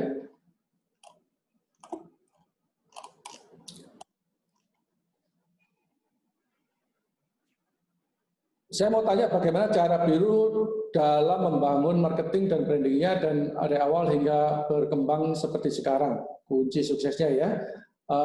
Marketing, saya mendapatkan pembelajaran marketing tahun 90-an dan saya berada di dunia marketing itu atas pilihan sendiri. Sebab saya memikirkan marketing itu adalah strategic thinking, artinya memikirkan secara strategis. Dan kalau kita memikirkan produk kita, berada dalam bisnis apa yang kita pilih, kalau kita mempunyai pemikiran strategis marketing, artinya produk itu adalah produk marketing. Produk marketing adalah produk yang kita create untuk memenuhi satu kebutuhan masyarakat secara spesifik menjadi konsumen kita. Jadi Biru pada waktu kita create awalnya adalah apa yang dibutuhkan oleh masyarakat kalau mengenai air putih. Ya, air putih dua fiturnya adalah kalau murah saja bagaimana, kalau mahal saja bagaimana, kalau kualitas saja bagaimana. Tapi saya katakan market menghendaki kalau sekaligus murah, sekaligus kualitas. Karena apa? Karena itu yang dibutuhkan oleh masyarakat yang idealnya. Dan kita upayakan itu dan ternyata kita bisa mendapatkannya. Tapi pendekatannya adalah pendekatan kita membaca kehendak pasar, ya, keinginan pasar apa yang diidam-idamkan oleh pasar, kesulitan-kesulitan apa yang mereka hadapi. Kalau masalah harga, kenapa ya? Karena mereka ini kebutuhan yang terus-menerus, gitu ya. Kalau mereka membayar 3 kali lipat lebih mahal, kalau bisa lebih murah kan kenapa enggak gitu? Ya, kalau kualitas itu sesuatu yang unquestionable. Saya mau beli barang, tapi kalau kualitasnya tidak sesuai dengan saya tidak mau. Kecuali saya betul-betul kepepet dari sisi income saya mau sementara waktu membeli barang yang kualitasnya tidak sesuai dengan apa yang saya butuhkan. Apalagi menyangkut kesehatan, saya kira masyarakat komprominya lebih less ya. Tapi ada beberapa masyarakat yang betul-betul mereka mengkompromikan kesehatan terhadap keuangan kalau mereka memang membutuhkan keuangan lebih pada saat itu ya. Jadi pemikirannya adalah pemikiran market. Jadi selalu upaya-upaya kita adalah perkembangan marketnya bagaimana. Seperti saat ini kita melakukan webinar. Kenapa ya? Karena market tidak membutuhkan pertemuan fisik, tidak mau pertemuan fisik. Jadi kita harus mengembangkan pola webinar ini dengan lebih serius gitu. Tidak bisa melawannya. Oke, berapa persentase keuntungan kira-kira yang bisa diberikan untuk menyeimbangkan dan memuaskan antara yang punya franchise dan yang ikut franchise? Ini berbagai macam pertimbangannya, tapi kalau kita memasuki dunia franchise, ada studi yang namanya franchisability. Franchisability itu studi keuangan, ya seperti studi kelayakan untuk masuk ke dalam bisnis franchise. Di situ nanti akan kelihatan berapa angka-angkanya, berapa balik modalnya, berapa modal yang diperlukan dan sebagainya ya. Termasuk besaran-besaran itu juga bagi hasil usahanya ya. Tapi secara umum franchisor itu mendapatkannya kecil ya. Yang paling besar itu adalah franchisee. Kenapa demikian? Yaitu adalah pakemnya dari franchise. Tapi franchisor mendapatkan dari banyak franchisee ya. Kalau franchisee adalah mendapatkan dari usahanya dia. Dia yang menyiapkan modalnya, dia menyiapkan pekerjaannya. Jadi seharusnya dia mendapatkan yang paling besar. Ya, dia harus paling happy kalau sukses usahanya. Ya. Franchise Biru bisnis yang stabil, menguntungkan, dan cash flow yang sangat menggembirakan. Oke, bagaimana menentukan royalty fee? Ini Bapak Ibu mesti belajar ya kalau di franchise ya. Franchise itu saya juga tidak serta-merta bisa menyiapkan materi ini pun juga saya mesti belajar. Jadi ada coach-coach yang berkonsentrasi di dunia franchise, belajar dari mereka. Saya sendiri coaching untuk franchise itu 2 tahun. Dan saya juga belajar di Franchise Academy, ya. Saya termasuk angkatan pertama Certified Franchise Academy. Jadi banyak pembelajaran dari ilmu franchise itu sendiri. Jadi jangan mengatakan bahwa saya dapatkan itu dari langit atau dari pengalaman. Paling mudah untuk kita belajar itu adalah belajar secara formal. Itu adalah yang paling cepat, ya. Dan praktek coachan dengan sistem coaching, ya, itu belajar formal langsung praktek gitu ya. Jadi itu menjadi satu yang paling baik.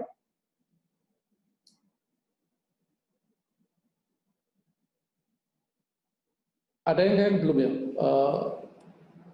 Ya, ada satu yang kelewatan tadi tentang capital ladder, tapi kalau mau ke bawah dulu, yang dari Pak Emmanuel itu menanyakan bagaimana cara mengelola banyak gerai, seberapa perlu dibuat PT untuk mengelola banyak gerai. Kemudian tadi yang kelewatan dari Pak Irawan, ya, beliau mengharapkan ada penjelasan lebih detail atau elaborasi tentang capital ladder. Oke, ya. Bisnis kalau jumlah multiple outlet itu sebetulnya kembali lagi franchisor salah satunya mengembangkan sistemasi untuk mengelola gerai lebih banyak. Karena itu franchisor selalu berada di depan daripada franchisee dalam pengelolaan gerai. Jadi tinggal belajar aja dari franchisor. Jangan menemukan sesuatu yang baru lagi, tinggal datang ke franchisor, saya mau belajar bagaimana mengelola gerai banyak. Ya, ada beberapa franchisee kita yang mempunyai gerai banyak berkonsultasi dengan kita dengan cara demikian. Kita punya standar pengoperasian sendiri yang khusus mungkin bisa diberikan kepada franchisee yang mengembangkan dalam jumlah banyak dengan menggunakan manajemen. Jadi itu satu yang bisa diberikan oleh franchisor kepada franchisee, ya, karena kita sudah berpengalaman dan kita sudah mempunyai prosedur-prosedurnya. Jadi itu menjadi satu resources yang bisa Bapak Ibu mintakan kepada franchisor, ya, tanggung jawab daripada franchisor untuk pengembangan sistemnya. Kemudian mengenai capital ladder dan cash flow ladder sebetulnya itu pembelajaran mengenai banyak katakan orang kalau saya investasi emas 1 gram atau itu adalah saya investasi capital, bukan ya. Capital itu adalah membutuhkan angka yang masif, artinya memang itu adalah bisnis yang besar. Seringkali kita tercampur aduk dengan yang namanya cash flow ladder, ya. Cash flow ladder itu harus dicukupi dulu. Jadi kalau kita belum cukup untuk makan, belum cukup untuk kehidupan kita, ya kita tidak bisa melakukan yang namanya bisnis kapital. Nah, ini kalau yang di intergenerasi, anaknya itu bisa mempunyai satu kemungkinan semacam itu sekaligus, ya, sekaligus kailnya, sekaligus ikannya begitu. Itu sesuatu yang ideal. Tapi bagi yang mereka memulai bisnis, mereka pasti konsentrasinya pada cash flow. Jadi kalau dikatakan kenapa kok banyak bisnis retail yang memikirkan tentang kasnya saja, mereka tidak memikirkan tentang aset, karena mereka pikirkan mereka harus mengumpulkan tentang cash flow-nya ini dulu, ya. Tapi yang saya katakan sebetulnya kita kalau dengan aset itu sendiri kan kepada nyewa di mall, nyewa ruko dan sebagainya kan kita bayarkan uang sewa juga, dan uang sewa itu bukan sesuatu yang mahal, yang murah juga. Sedangkan kita mengubah aset ini yang mungkin kita belum bisa memiliki, kita hutang ke bank untuk membeli aset ini 10 tahun lagi itu menjadi milik kita. Tapi sekarang saya membayar angsuran atau kalau di dalam itu saya membayar sewanya kepada bank, ya. Setiap bulan saya punya kewajiban untuk membayar. Dan itu menjadikan satu yang sebetulnya paralel, tapi kita tidak kehilangan uang kita karena itu adalah sewa, tapi ini adalah sebagai angsuran properti. Saya belum punya asetnya, saya akan punya asetnya 10 tahun lagi. Ya, pada waktu saya sudah melunaskan usaha. Jadi memang pertama kali yang harus dilakukan adalah cash flow-nya dulu. Tidak serta-merta kita bisa mendapatkan asetnya. Kita berhutang dengan bank itu karena kita tidak mampu membeli, ya, tidak mampu membeli. Karena itu kita beli sekarang. Tapi apa keuntungan dari membeli pada waktu sekarang? Sama seperti yang dikatakan oleh Sam Walton. Kalau beli sekarang, propertinya itu lebih murah. Dan kita ngangsur untuk 10 tahun berdasarkan harga properti itu yang murah. Tapi kalau kita beli 10 tahun lagi sambil kita ngumpulkan modal untuk membeli, ya saya beli tunai deh, gitu ya. Itu banyak orang yang salah, tidak mau kerjasama dengan bank, kan mereka mikirkan saya tak mengumpulkan duit itu, kalau saya punya tunai baru saya beli propertinya. Pada waktu itu propertinya sudah naik berlipat harganya. Uang kamu mungkin tidak nututin lagi beli begitu. Ya, jadi ini yang mesti dipikirkan. Cash flow itu yang pertama kali harus dipikirkan memang, tapi jangan lupa untuk memikirkan aset ini. Mungkin kita tidak bisa beli sekarang, tapi masa depan kita pastikan bahwa kita memilikinya. Ya, dengan kita bekerjasama dengan bank. Tapi bank juga memiliki kriteria-kriteria tentang cash flow juga. Ya, kalau cash flow kita tidak mencukupi untuk membayar hutangnya, tentu saja bank juga tidak bisa memberikan hutang kepada kita. Takaran dari bank kurang lebih adalah angsuran kita tidak boleh lebih daripada sepertiga cash flow kita bulanan. Kalau kita punya cash flow yang cukup mantap, maka utang yang diberikan bisa lebih banyak, dan itu mempunyai satu leverage yang lebih besar untuk kita bisa mendapatkan hutang dari bank yang lebih besar. Saya kira itu ya mengenai capital ladder dan cash flow ladder. Alright, thank you Pak Yance ya. Sementara saya belum melihat pertanyaan baru di chatboard. Baru dibilang nih ya, jadi Bu Indah masuk gitu ya. Oke, kalau begitu saya ke Bu Indah dulu karena saya punya satu pertanyaan, tapi saya ke Bu Indah, ada pertanyaan baru, bagaimana bisnis Air Biru dalam masa new normal ini? Apakah Air Biru menyediakan delivery juga? Kalau iya, saya tambahkan ya, kalau iya dan tidak, apa alasannya? Silakan Pak Yance. Iya, kalau ini memang satu situasi yang tidak kita bisa prediksi pada waktu awal. Saya paling khawatirkan pada waktu kita pandemi bulan Maret itu adalah peran otoritas. Ya, kalau market saya tahu bahwa market akan membeli, tapi otoritas yang bisa melarang market untuk membeli karena apa, terjadi kerumunan nanti ya, kerumunan di gerai karena keramaian dan sebagainya. Pada waktu itu juga belum ada social distancing, belum ada pakai masker. Ini bagaimana penularannya di gerai dan sebagainya ya. Jadi ini merupakan satu yang waktu itu kita khawatirkan, tapi kalau kita lihat pada saat sekarang, itu tidak menjadi satu hambatan, karena pertama ini adalah kebutuhan utama, masyarakat membutuhkannya. Dan kalau memang itu justru karena kebutuhannya itu bila jam bukanya diperpendek atau bahkan ditutup, itu masyarakat akan lebih berkerumun di lain tempat. Tidak tahu di bagian mana, ya. Dan kenapa tidak delivery? Karena memang konsep kita murah itu, paling murah itu adalah kalau diambil sendiri, ya. Kita menghilangkan dua komponen paling besar untuk AMDK, yaitu komponen galon atau wadahnya. Kita tidak menyediakan wadahnya, pelanggan yang datang membawa wadahnya kepada kita, wadah itu mahal, ya. Kedua adalah distribusi atau delivery. Kalau kita distribusikan dari Pandaan ke rumahnya pelanggan, tentu saja akan mahal sekali, dan itu ada biayanya. Sedangkan kita di Biru mengatakan kita tidak melakukan delivery, tidak melakukan distribusi, pelanggan datang ke tempat kita, tapi kita menyediakan tempat kita dekat dengan pelanggan. Kita berada, pabrik-pabrik kita dan toko kita ada di tengah-tengah pelanggan kita. Jadi pelanggan juga tidak terlalu banyak ongkos untuk datang ke tempat kita. Dan mereka dengan datang ke lokasi kita, itu mereka mendapatkan harga yang terbaiknya.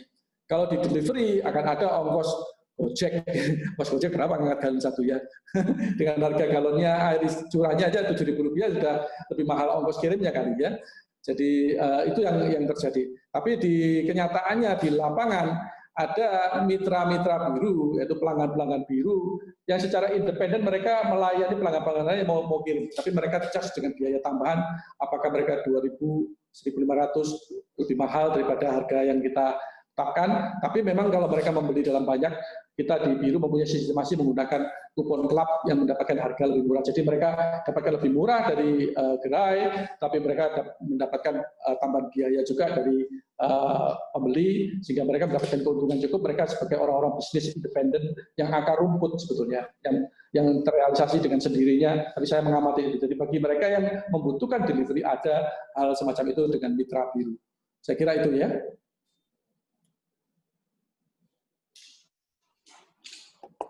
Bagaimana Air Biru menyediakan air untuk sebanyak gerai itu dan bagaimana pendistribusiannya karena ada di seluruh Indonesia. Jadi kita adalah franchise, jadi kita hanya kalau misalkan seperti distribusi kita adalah distribusi gerai sebetulnya.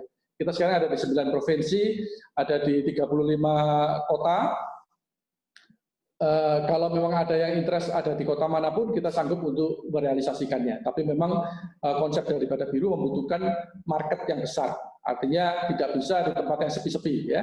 Karena kita harga yang murah, kualitas yang terbaik itu membutuhkan volume penjualan yang tinggi. Karena harga murah dikalikan dengan volume penjualan yang tinggi itu baru masuk akal.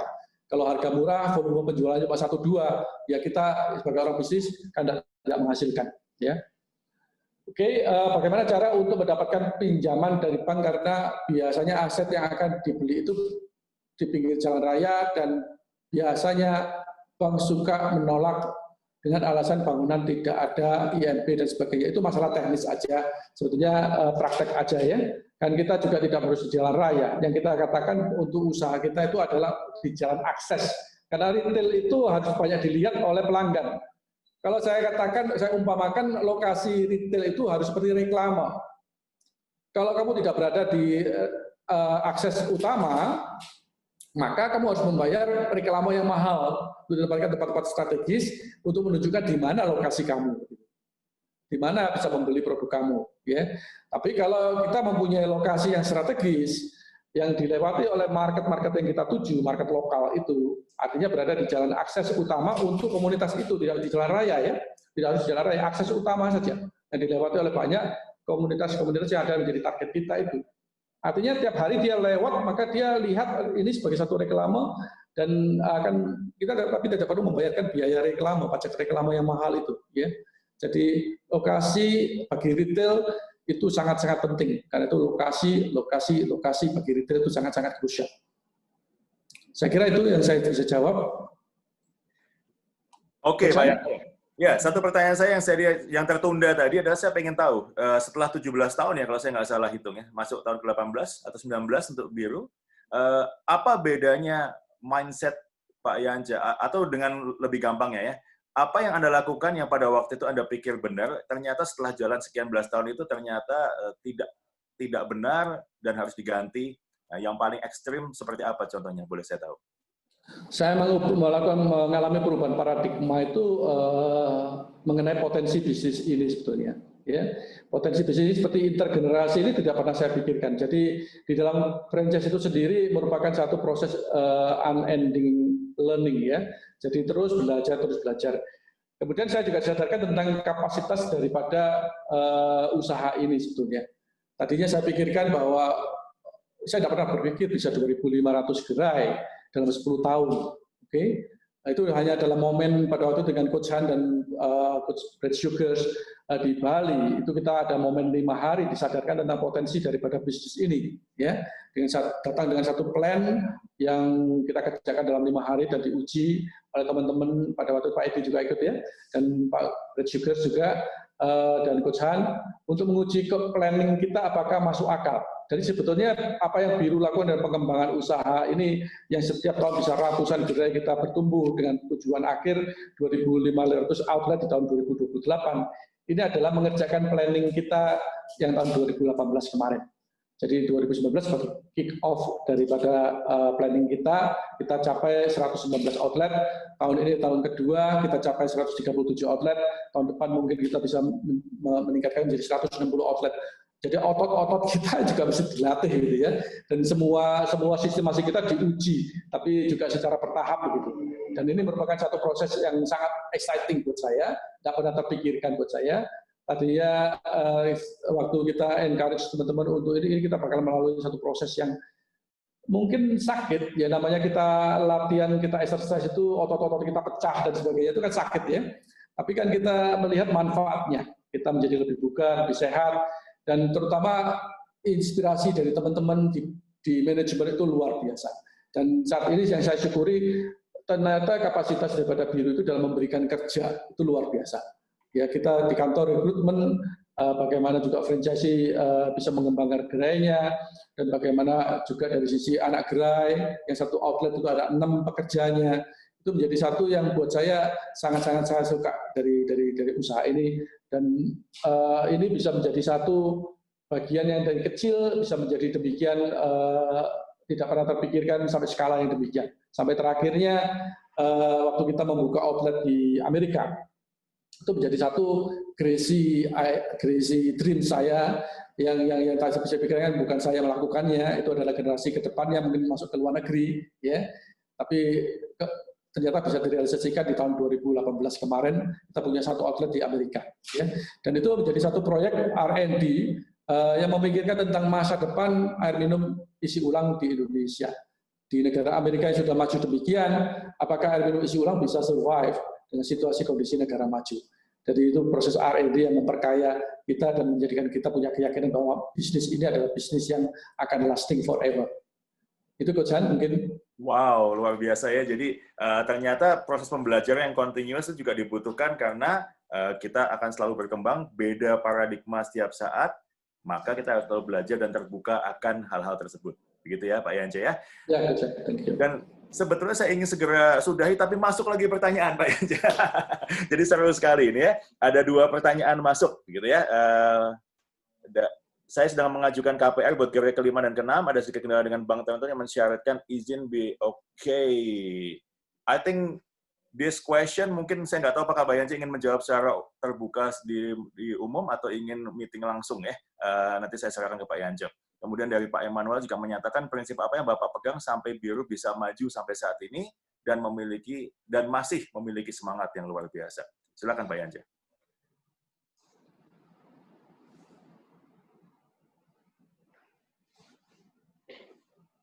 Kalau izin usaha segala macam memang harus diurus ya. Saya kira itu mesti diurus, dikomunikasikan dan sebagainya. Tapi kalau bank biasanya dia tidak terlalu memikirkan tentang perizinan usaha, kecuali memang itu adalah satu yang ilegal begitu. Utamanya kamu sanggup bayar nggak? Kasnya kamu ada nggak? Dan usaha ini usaha yang legal nggak? Saya kira ada perjanjian waralaba dan sebagainya begitu ya. Mengenai izin usaha tergantung pada wilayah masing-masing punya otoritasnya sendiri-sendiri yang mesti diurus. Nanti bisa kontak kepada bagian legal kita untuk membantunya. Ya, saya kira itu tanggung jawab daripada franchisee, tapi kita bisa mensupport. Saya kira begitu ya. Bagaimana caranya mendapatkan pinjaman dari bank? Karena biasanya aset yang akan dibeli itu biasanya itu sudah. Ya, saya kira itu aja ya, Coach Han. Coach Han mau mendapatkan beberapa materi boleh, Coach Han. Oke, silakan.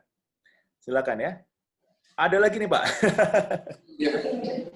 Ya, sedikit menyimpang dari topik dari Pak Mark John ya. Mau nanya nih bagaimana cara merubah mindset pelanggan customer middle up, karena sampai saat ini saya sering melakukan komunikasi dengan beberapa pelanggan, kebanyakan mereka masih pakai untuk masak saja dan belum berani untuk minum. Dan mereka masih lebih percaya kepada AMDK.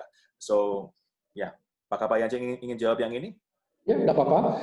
Jadi memang naturalnya dari yang menengah atas itu adalah untuk air dapur ya. Dan itu kalau memang mereka bukan orang value, jangan dirubah mindsetnya. Mereka memang bukan orang value. Ya, kalau mereka orang value, pasti mereka akan mengamati. Ya, akan mengamati dan mereka menghematnya, ya pasti juga akan memikirkannya. Jadi kebutuhan market itu berbeda-beda. Ada misalkan di kantoran, kalau di kantor kita pasti semuanya pakai biru. Tapi kantoran kalau misalkan dia pakai biru mungkin lebih kelihatan less bonafit begitu ya. Jadi mereka mau memakai brand yang paling bagus, apakah itu biru atau mineral gitu misalkan. Dan itu kebutuhan mereka. Jadi kembali lagi kita tidak melawan market. Kita membaca market dan kita mencasar market yang memang menjadi pelanggan kita. Tapi dipakai untuk dapur kan sudah baik. Cari dapur yang banyak lagi, Pak.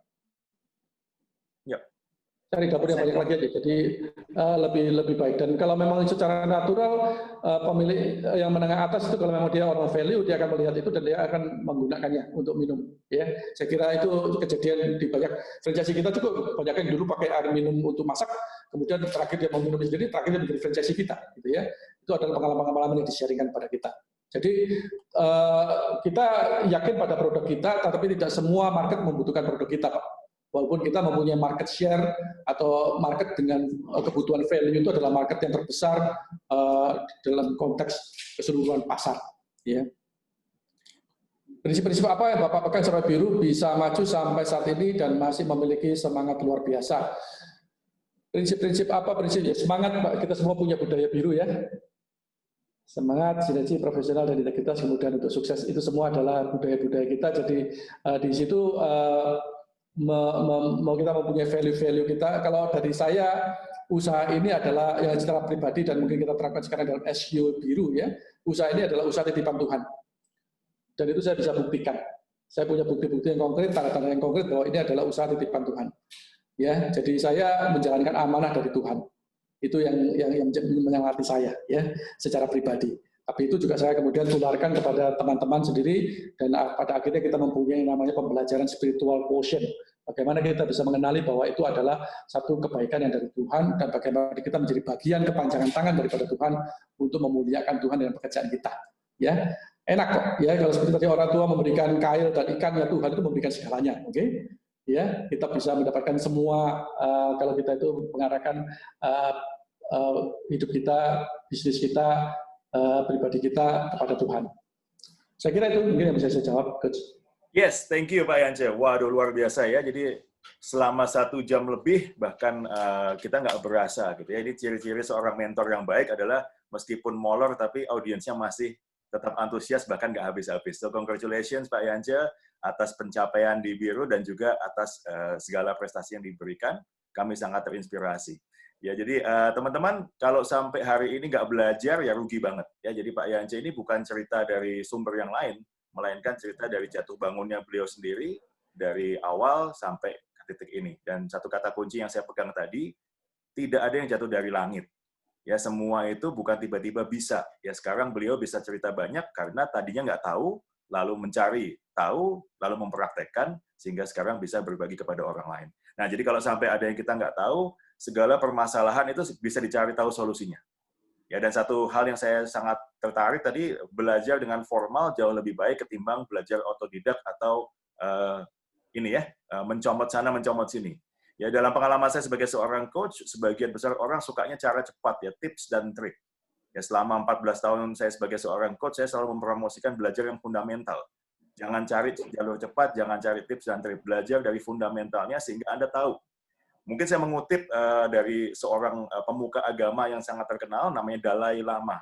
Tapi ada satu quote dia yang sangat relevan untuk bisnis. Dia bilang, kuasai semua aturan mainnya, kuasai semua fundamentalnya, sehingga kalau tiba waktunya Anda harus melanggar aturan, Anda tahu aturan mana yang bisa dilanggar tanpa membahayakan diri Anda.